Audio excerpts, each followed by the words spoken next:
L'édition 2022 est vraiment une réussite pour meilleure chaîne de magasins. On a collecté plus de 650 000 votes, ces votes ont été attribués sur autour de 300 enseignes, ce qui nous a fait remettre beaucoup de prix cette année. Donc on voit bien que le consommateur a vraiment envie de s'exprimer, de prendre le pouvoir et de voter pour ses enseignes préférées.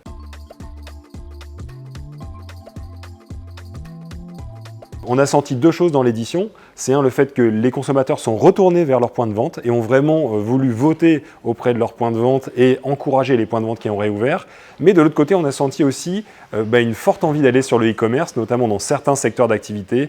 On a vu des très beaux rattrapages, notamment dans la distribution alimentaire, qui était un peu plus à la peine avec le Covid et qui a pris ce virage web. Et donc, on commence à voir les scores de satisfaction qui progressent aussi dans ces secteurs-là.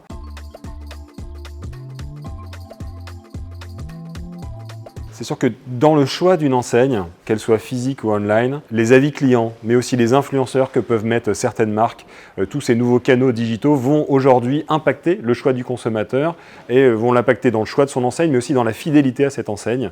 Ce que l'on peut voir, c'est qu'aujourd'hui, même pour un achat en physique, on va aller regarder les avis sur le site web ou dans les Google Reviews. C'est encore plus fort, bien évidemment, si on se destine à un achat e-commerce.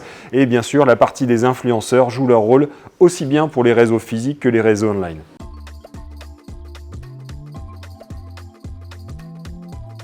Ce qui est surprenant et patent, c'est que finalement, ce qu'on a vécu cette crise-là, alors au-delà de changer les canaux, a renforcé aussi un besoin de proximité avec les magasins. Et on sent que les consommateurs ont vraiment plébiscité leur commerce. Ils ont acheté aussi plus locaux, ils ont acheté plus français. Donc ça, c'était dans tous les déclaratifs que l'on avait au cours de l'année 2020, sortie de crise, entre guillemets. Et aujourd'hui, on les retrouve de façon très factuelle dans les chiffres.